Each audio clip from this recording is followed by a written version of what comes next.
chasing the hunt, and I set the pace when I'm running. I always take what I want and I always give it 100. Don't need a bank, no I'm funded. Play the game like it's nothing. I'm always thankful for something. Don't take for granted, stay humble. Now wake up!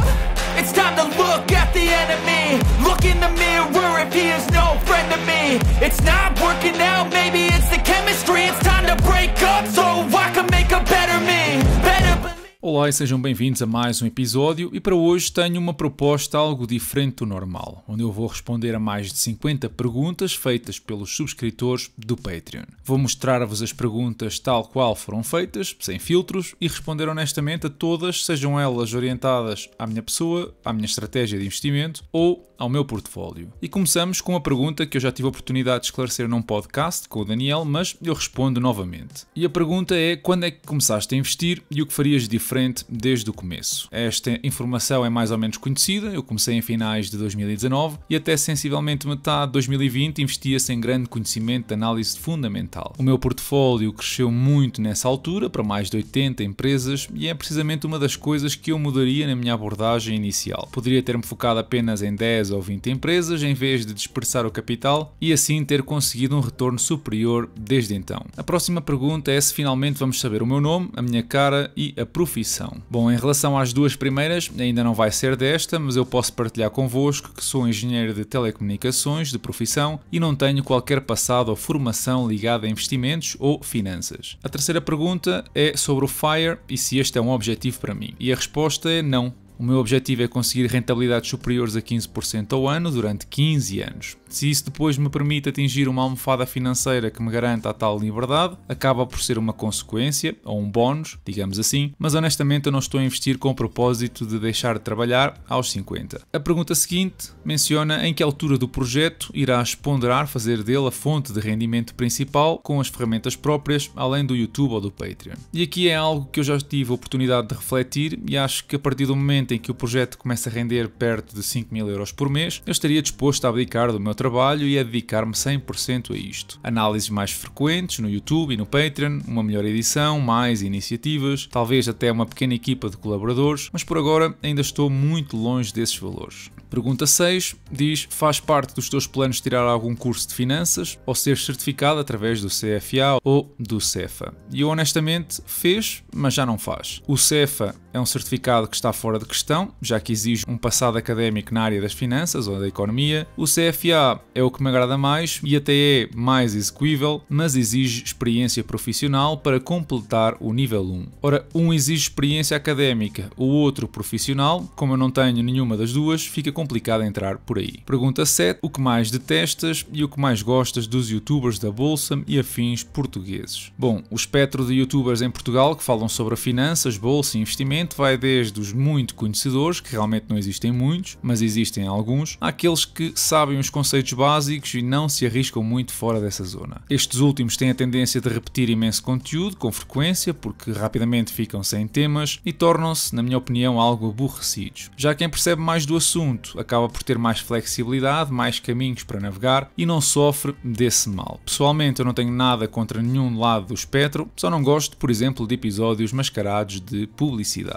Pergunta número 8. Qual é a fonte dos dados para as minhas análises e quanto é que eu pago por eles? Bom, a fonte é maioritariamente os relatórios anuais das empresas e as apresentações aos investidores das mesmas. Quando é uma indústria mais complexa, eu tento ler análises de outros investidores no Seeking Alpha ou algum episódio do YouTube que encontre para apanhar algum ponto que me tenha passado na minha análise. Páginas como o FinChat e o Guru Focus também são importantes no que é a comparação com a indústria, portanto, em resumo, eu gasto 0 euros com plataformas. Pergunta número 9. O que é que eu acho do mercado de opções e se eu invisto nisso fora do meu portfólio público? Eu acho que é uma boa forma de gerar rentabilidade extra com um portfólio já robusto, mas ainda não é o meu caso. Neste momento eu não invisto, nem acredito ter ainda competência suficiente para o fazer. Também acredito que é um passo natural de quem tem alguma tolerância ao risco e já investe há algum tempo. Portanto, no futuro veremos se eu consigo entrar também nesse mercado. Pergunta número 10. Bom, a pergunta número 10 tem aqui uma série de perguntas elencadas sobre a estratégia para gerir o meu portfólio, se eu estou sempre atento a todas as empresas em cada resultado trimestral, se eu tenho uma lista de prioridades e se reforço só quando existe algum acontecimento significativo. Bom, em relação à estratégia, é ir analisando anualmente e definir quais têm qualidade para se manter no portfólio e quais estão na porta de saída à primeira oportunidade. Como invisto a longo prazo, não faz muito sentido estar a olhar trimestralmente para as minhas convicções e a resposta às outras perguntas é sim, tenho uma lista de prioridades imediatas e em relação às que já estão no portfólio, se entretanto acontecer algum evento significativo, eu volto a rever a minha tese de investimento e pondero se vale a pena reforçar ou não. A pergunta número 11 diz respeito ou tenta perceber se eu tenho outros portfólios e porque é que depois de abrir uma posição eu utilizo primordialmente suportes para reforçar. Tem ainda uma pergunta elencada relativamente ao meu sentimento sobre a análise técnica. Bom, eu não tenho mais portfólios, aquilo que eu vos mostro todas as semanas é o meu único portfólio de ações e eu gosto de aliar a análise técnica à análise fundamental. Isto é, depois de eu determinar um valor intrínseco através da análise fundamental e assumindo que o preço cai abaixo desse valor, eu depois uso zonas de suporte técnico para otimizar a minha posição e o meu capital, uma estratégia que até ver me tem trazido algum sucesso. Pergunta número 12 é uma pergunta que não tem nada a ver com finanças, se eu sou do Sporting, e a resposta é...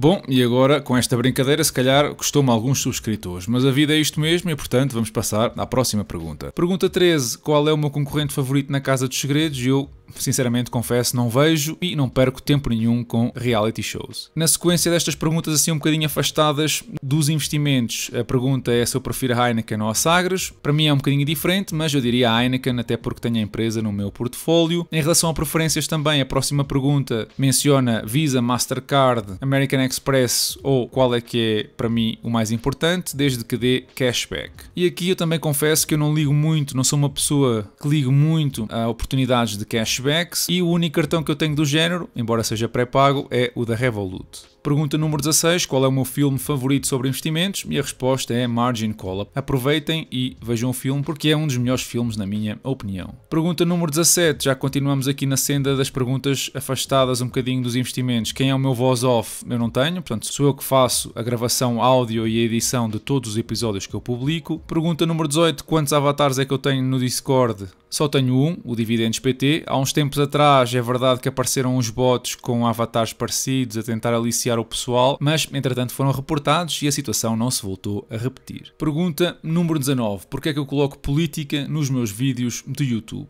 É verdade que aquilo que aparece muitas vezes no final dos episódios é relativo à política, mas, para não dizer todas as vezes, estão ligados à componente económica. É difícil encontrar conteúdo ou intervenções que não sejam desta natureza nas redes sociais e, portanto, rapidamente ficaria sem vídeos ou sem material em português se me dedicasse apenas a declarações de economistas ou de investidores. Pergunta número 20. Tenta perceber se alguma vez eu tive reclamações de direitos de autor sobre o conteúdo por parte de alguma televisão. Não, até ver não tive nenhuma reclamação de direitos de autor de nenhuma televisão, nem de nada parecido. Pergunta 21. Se eu trabalho na Prozis? A resposta é não. Não trabalho, nem nunca trabalhei, nem sequer é a minha área de formação. Portanto, não. Próxima pergunta. Quando é que eu aumento o preço da subscrição para o valor real do que entrego no Discord? Qual é a média, a mediana, o desvio padrão das idades dos patronos? E quantos outliers é que eu tenho? Bom, em relação às idades, o Patreon não me concede essa informação, portanto eu não consigo responder às duas últimas perguntas, da mediana e dos outliers, mas em relação ao preço da subscrição é efetivamente difícil manter um serviço acessível à maioria da realidade dos portugueses e passar muito acima dos valores atuais. Subir o preço aos escalões está por isso fora de questão para mim, mas ponder criar uma terceira subscrição com um aporte superior para quem quiser voluntariamente contribuir com mais intensidade. Pergunta seguinte, qual é o meu livro favorito sobre investimentos? E eu gosto muito do One Up of Wall Street, do Peter Lynch. Próxima pergunta, quando é que eu vou a São Miguel? Bem, eu prometo ir em 2025 por primeira vez. Pergunta seguinte, e aqui continuamos afastados um bocadinho dos investimentos, é Gmail ou iCloud, Porto ou Benfica? Bom, aqui a minha resposta à primeira pergunta é Gmail e à segunda é difícil, sendo sportinguista, escolher o Benfica em segundo lugar. Eu acho que vocês vão entender. Pergunta 26. Imagina que estás em 2028 e o teu portfólio começa a derreter que nem manteiga no verão na marleja. O que é que eu faço? Bom, eu tive uma experiência parecida com perdas de 30% na fase da pandemia, mas o valor ainda era algo residual. Estar a perder 7.000 euros não é a mesma coisa do que estar a sangrar 30.000 euros. Dito isto, acho que agora estou mais preparado, no caso essa situação aconteça, mas já dizia o Mike Tyson, toda a gente tem um plano até levar com um murro na cara. Eu gosto de acreditar que conseguiria reforçar posições estratégicas num momento assim. Próxima pergunta, qual seria a minha primeira medida como Ministro das Finanças e da Economia de Portugal? Claro está. Bom, da parte da receita fiscal, eu acho que IRC a 15%, eliminar aqueles impostos, condições como a derrama, era um ponto fundamental. Menos escalões de IRS também era uma medida que eu colocaria com alta prioridade. Da parte da despesa, impossibilitar, por exemplo, a acumulação de pensões entre velhice e viuvez, por exemplo, em casos em que as mesmas superem 2 vezes o salário mínimo, ou minimizar o papel do Estado na saúde através das parcerias público-privadas e também na educação. A pergunta seguinte é: qual foi a primeira ação que eu comprei e um bocadinho de história por trás disto? Bom, a primeira ação que eu comprei foi a AT&T, se não estou em erro, em 2019. Eu não fazia ideia de como funcionavam as ações na altura e a única razão pela qual eu comprei foi porque custava apenas $18. Portanto, não há assim grande história, foi um aventurar sem conhecimento absolutamente nenhum. A pergunta 29 é: qual a maior perda realizada em percentagem e qual o maior ganho realizado na venda de uma posição? Bom, a maior perda que eu realizei foi a HelloFresh no ano passado, cerca de 400 euros ou perto de 60%, e o maior lucro foi da Nvidia já este ano de 750 euros.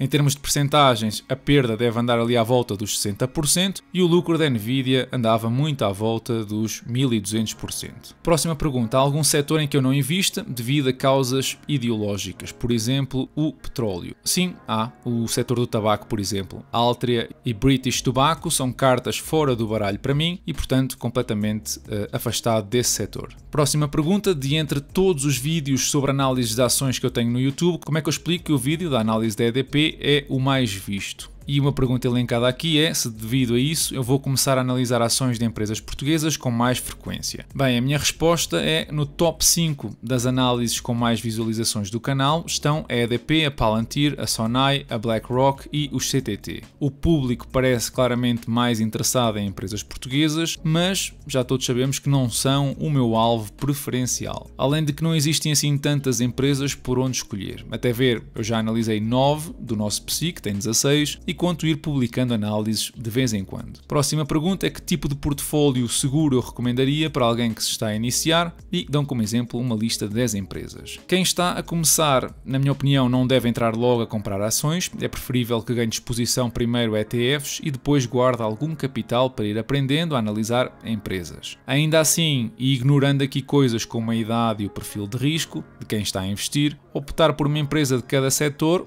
que são 11, ignorando o financeiro, que normalmente é mais difícil de analisar, pode ser importante para construir uma base ou um núcleo do portfólio. Eu não vou recomendar nomes pontuais, porque isso varia muito de pessoa para pessoa, mas tens aqui uma base que poderias começar a investigar. Pergunta 33, volta a tocar no tema do meu nome, se eu tenho ligações políticas a algum partido ou se eu prefiro o Rei Leão ou a Pequena Sereia. Portanto, temos aqui um bocadinho de temas absolutamente desconexos. E para responder em relação ao nome, já disse que desta feita ainda não vou revelar o mesmo. Não tenho ligações políticas nem nunca tive a nenhum partido e sinceramente também não é algo que me atraia. Em relação a filmes de animação, eu prefiro o Rei Leão, mas de longe. Pergunta 34. Se eu gosto de chocolate negro ou branco, doce de ovos ou pasta de açúcar, café com ou sem açúcar e primeiro leite ou os cereais. Portanto, uma pergunta aqui à volta da polémica. Eu, em chocolates, gosto de ambos e depois, como eu sou natural de Aveiro, é impossível não escolher os doces de ovos. Café sempre sem açúcar e quem mete primeiro o leite e depois os cereais tem um lugar muito especial à espera no inferno. Pergunta 35. Qual é a minha cor favorita e se eu penso alargar as minhas skills ao mercado de opções? Em relação a cores, eu gosto do azul, apesar de ser sportinguista, e sim, no futuro eu quero estar tão à vontade no mercado de derivados como estou hoje no mercado de ações. Portanto, sim, é um objetivo. Pergunta 36. Eu produzo diversos conteúdos, sejam vídeos com análise ou análises em PDF, atualizações do portfólio e mais recentemente o podcast, com alguma regularidade e periodicidade rigorosa. E aqui a pessoa em questão gostaria que eu falasse dos meus métodos para manter esta determinação e garantir que as coisas são feitas, bem como as minhas motivações, e partilhar onde é que eu gostaria que este caminho nos leve enquanto comunidade. Bom, ter um calendário e horários bem definidos é mandatório para conseguir ser consistente. É um facto que é difícil gerir todas as iniciativas sozinho e eu cheguei a um ponto onde só consigo crescer se começar a delegar algumas responsabilidades. A nível de motivação, é perceber que a maioria das pessoas que apoia a comunidade se tem mantido ao longo do tempo, o que acaba por ser um reconhecimento do meu contributo. Se assim não fosse, eu já teria terminado o projeto. Em relação ao futuro, a minha ideia é que a comunidade continue a ter vida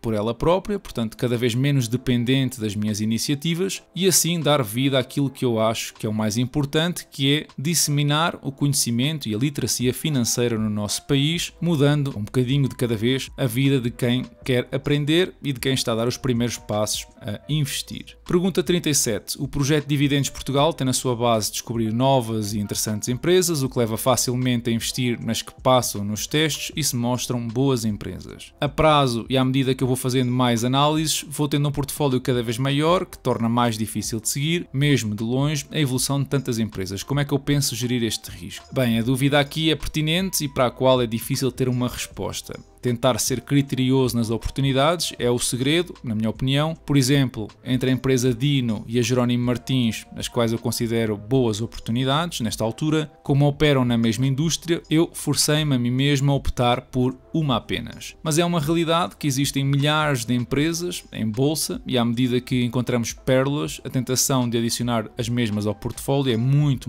grande e para tentar evitar isso, um dos critérios que eu estou a tentar seguir é adicionar só ao portfólio uma empresa se eu conseguir retirar outra do mesmo setor, evitando assim que o portfólio se continue a propagar indefinidamente. Pergunta 38. Dentro da minha competência e do panorama atual, quais é que eu considero serem as melhores oportunidades ou setores para investir a curto, médio prazo e a longo prazo? Bom, neste momento os setores energéticos e tecnológicos têm grandes ventos a favor no longo prazo. A necessidade energética que a aplicação da inteligência artificial a imensas linhas de negócio já fez com que empresas como a Google e a Amazon comecem a estabelecer acordos com empresas ligadas à energia nuclear, o que até pode beneficiar, por exemplo, a Rolls-Royce e os seus mini-reatores. Por outro lado, a curto prazo, eu acho que empresas ligadas ou expostas ao mercado chinês, nomeadamente ao consumo, podem ser bons candidatos quando o governo chinês reforçar os estímulos económicos que inicialmente já deu há umas semanas atrás. A próxima pergunta ia um bocadinho neste contexto e, portanto, acabei por responder a duas com uma resposta apenas. A seguir temos duas perguntas, mais ou menos sobre o mesmo tema, que referem se eu estou a pensar convidar os membros do Patreon para um fim de semana ou para um almoço ou um jantar, uma reunião entre todos. E a resposta é sim, a ideia é promover um ou dois, dependendo da afluência, jantares ou almoços com os patronos, talvez um no norte e outro no sul. Vamos ver se eu consigo organizar isso no próximo ano. A seguir temos uma pergunta muito interessante: para quando o Fundo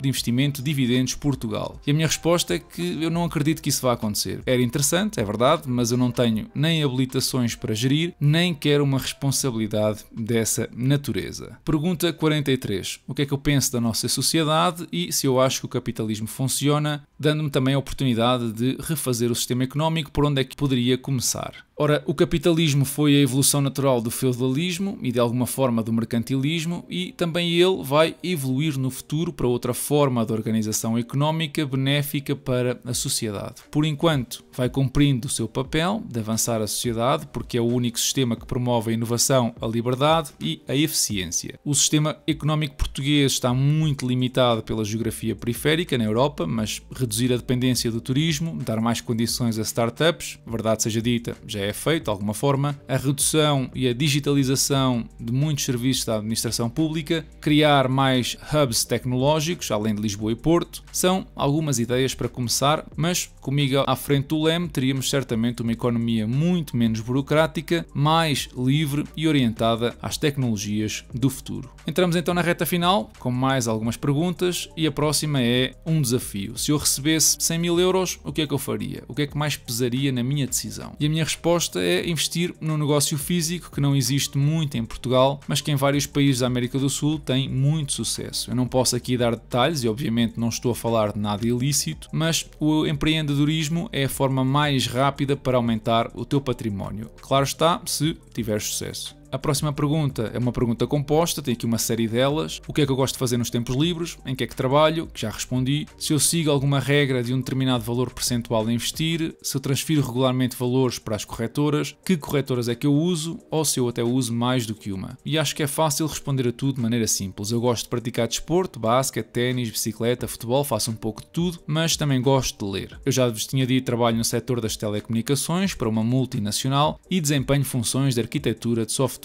Em relação a regras para investir, sim, normalmente eu abro posição até 50% da exposição que pretendo ter à empresa e depois vou reforçando em pontos-chave dados pela análise técnica. Podemos dizer que sigo uma abordagem 50, 20, 30 em 3 reforços respectivamente. Em relação a corretoras, eu transfiro um valor regularmente, entre 30% a 40% do meu salário, todos os meses, e uso a Interactive Brokers para quase tudo, e a Trading 212 muito pontualmente para ações de empresas europeias. Próxima pergunta, se eu seria capaz de disponibilizar as empresas que eu tenho neste momento e qual o preço médio de cada um e quando é que eu considero que o portfólio se torna ingerível ou um número de empresas para tal. Eu em todos os episódios partilho as minhas posições e o valor médio de cada uma na parte onde eu mostro a valorização atual do portfólio, mas também costumo mostrar no Discord sempre que algum patrono pede essa informação. Em relação a ser ingerível, não vai ser, porque já é neste momento, mais do que 30 empresas parece-me desnecessário e estou praticamente a gerir neste momento o ETF Dividendos Portugal. A próxima pergunta, 47, pergunta se a minha tese de investimento mudou desde que eu comecei a investir ou se tenho os meus objetivos bem definidos desde o início, se a evolução do meu portfólio está dentro das minhas expectativas, se eu implemento o Tax Loss Harvesting na gestão do mesmo e quais os benefícios disso ou como é que podemos avaliar que deve ser feito. E aqui tenho que fazer uma meia-culpa porque sim, a minha estratégia mudou e falo abertamente disso. Eu inicialmente só comprava empresas que pagassem dividendos e entretanto abri horizontes para comprar empresas como a Alphabet ou a Meta que na altura em que eu as comprei não pagavam. No que respeita ao objetivo de performance, os tais 15% ao ano durante 15 anos não mudaram, apesar de já ter falhado o ano 2022 e a valorização do meu portfólio ainda assim está dentro das minhas expectativas porque idealmente eu contava estar agora nos 79 mil dólares com 44 mil dólares investidos e estou nos 76 mil com 46 mil investidos. Não é uma diferença significativa, mas acredito que ainda posso recuperar caminho nos próximos tempos. Em relação ao Tax Loss Harvesting, eu implemento o mesmo, sim, o ano passado beneficiei desta estratégia com HelloFresh e a ideia é realizar menos-valia nos últimos dias do ano, se tiveres muitas mais-valias já realizadas ou se esperas realizar essas mais-valias nos 5 anos seguintes. A escolha de empresas para fazer este tipo de estratégia é olhar para aquelas em que acreditas que vão demorar muito tempo a recuperar a valorização e, portanto, é preferível cortar já e esperar numa posição mais vantajosa. A pergunta seguinte diz respeito à origem do canal Dividendos, o que é que me levou a criar o canal e se houve alguma indecisão que me fez duvidar antes de dar o clique e começar a lançar vídeos. Como curiosidade, também perguntam o porquê de eu ordenar os meus vídeos por episódios. Ora, o nascimento do canal está muito ligado ao incentivo de alguém muito próximo ao ver a folha de registro de ações, que me foi pressionando para divulgar essa informação, e a indecisão esteve sempre presente, sobretudo com respeito ao conteúdo que eu iria publicar, mas à medida que eu fui recebendo feedback da vossa parte, ficou mais fácil evoluir naturalmente para as análises e empresas. Em relação a ordenar por episódios, existe aqui uma estratégia, portanto um limite da minha parte em relação à quantidade de episódios que eu vou publicar e se entretanto os meus critérios de sucesso não estiverem sido preenchidos, esse será o limite ao qual eu publicarei vídeos. Próxima pergunta, o que é que te levou a escolher o curso que escolheste? Bom, eu na altura olhei para o mercado de trabalho e optei por um curso pelo qual tinha alguma afinidade, mas sobretudo que me desse oportunidades de uma carreira no futuro. Nem tudo foram rosas, como é normal, mas felizmente as oportunidades foram aparecendo e eu estava preparado para as aproveitar. Bom, e agora vamos para as últimas 3 perguntas. se eu já pensei ou penso ainda ir viver noutro país e se sim, porquê? Definitivamente não, mas já vivi em 2 países diferentes por períodos alargados. Mudar definitivamente é difícil quando se tem boas condições em Portugal e também se está perto da família. A penúltima pergunta volta a tocar no tema do FIRE, quanto é que me falta para atingir o FIRE, e na verdade eu nem sei. O mais difícil dizem que são os primeiros 100 mil euros. A nível de património eu já atingi essa marca, mas o que me interessa é o portfólio de ações e nessa ainda me faltam cerca de 25 mil euros. Depois disso dizem que é mais fácil atingir 1 milhão, vamos ver, jogo a jogo, semana a semana, como se costuma dizer na gíria. Por fim, última pergunta é se existe algum limite de valor com o qual eu me sinto confortável em ter investido através de corretoras e se passando esse limite eu ponderaria usar bancos ou investir através de fundos ou algo desse tipo. A minha resposta é simples, eu na Interactive Brokers estou tranquilo e tenho a maioria do portfólio lá. Nas restantes, a Trading 212 é que me oferece mais garantias e também estou tranquilo, mas não mantenho em nenhuma mais do que 20 mil euros em liquidez, porque é precisamente o valor garantido pelo Fundo de Compensação aos Investidores. As ações, essas não se perdem em caso de insolvência, portanto, exceto a liquidez, eu não vejo grandes problemas. Usar bancos é, na minha opinião, desnecessário quando vocês perceberem que os bancos usam Interactive Brokers ou outras corretoras para também eles investirem. Agora, se me falarem em Etos e outras corretoras menos conhecidas ou menos utilizadas, a minha posição já é diferente e eu não arriscaria o meu capital com essas. Assim que, bom, chegamos ao final da maratona de perguntas dos patronos. Se tens alguma que não entrou aqui no episódio, deixa a mesma na caixa de comentários ou pondera juntar-te aos mais de 170 patronos que convivem diariamente no Discord e partilham opiniões, ideias e experiências. Esta semana escapou o Nasdaq e pouco mais, ao que foi um regresso da onda vermelha pela maioria dos índices mundiais. O nosso PSI foi um dos que liderou as perdas ao fechar a semana com 2,4% no negativo. Em relação a notícias, a OPA sobre a Greenvolt teve na quinta-feira o desfecho esperado, onde a empresa responsável conseguiu mais de 97% do capital e agora é uma questão de tempo até retirarem a Greenvolt de bolsa. Isto significa que a empresa durou pouco tempo no mercado, depois de ter entrado em agosto de 2021 a 4,5€ a ação e ter subido em 2022 até perto dos 11€. Sai agora 3 anos depois a pouco mais de 8€ por ação, um investimento que rendeu perto de 96% em 3 anos. O endividamento das famílias portuguesas retomou a trajetória ascendente que trazia desde 2018 e este crescimento vem sobretudo orientado ao consumo, o que não é obviamente uma boa notícia no longo prazo. No curto prazo isto mantém a economia a carburar, mas estamos a puxar consumo do futuro para o momento atual e a retirar essa liquidez ao nosso futuro. Por falar em futuro, Mário Centeno continua a pressionar as decisões do Banco Central Europeu ao afirmar que podem ou devem começar a baixar 0,5% em vez dos 0,25% que realizaram nas últimas reuniões. O governador do nosso Banco de Portugal mostra aqui alguma preocupação com a deterioração da economia no espaço europeu e acredita que é necessário um ritmo mais rápido de normalização dos juros. Com a inflação média da zona euro abaixo dos 2%, cortes mais agressivos podem despontar incentivos ao consumo e um repontar da inflação que depois seria muito mais difícil de controlar. Em princípio, o BCE vai manter o nível de cortes a 0,25, que deixa cair em saco roto as palavras de quem dizia que as taxas de juros não iam chegar aos 4%.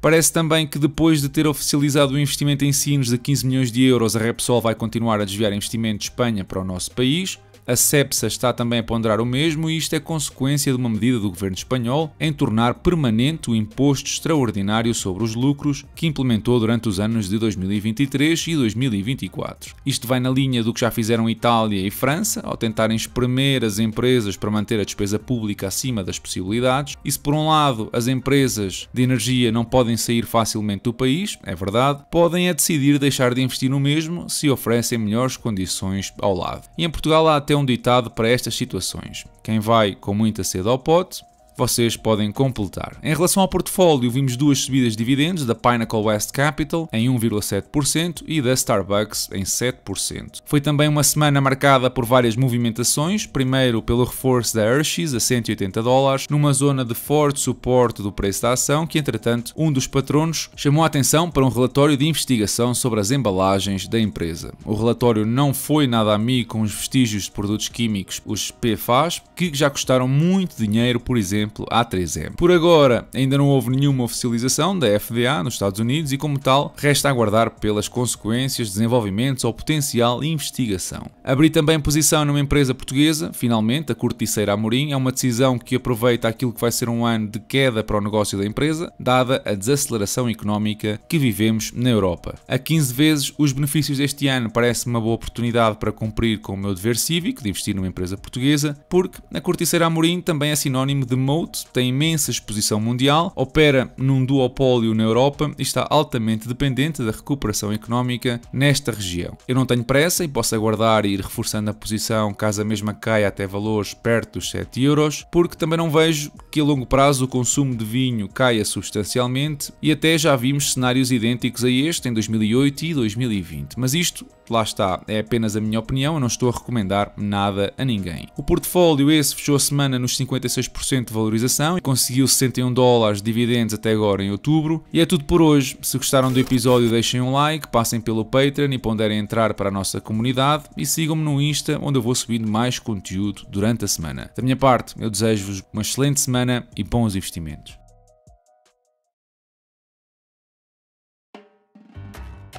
Eu, em vez do investimento estrangeiro, investimento direto estrangeiro, que é muito importante para o país, ser negociado casa a casa, eu preferia realmente um país com um IRC que fosse igual para toda a gente, para os grandes, para os pequenos, para os médios, e que pudéssemos todos beneficiar do tal level playing field em que todos competem com armas iguais. Portanto, não tenho nenhuma objeção na diminuição do IRC.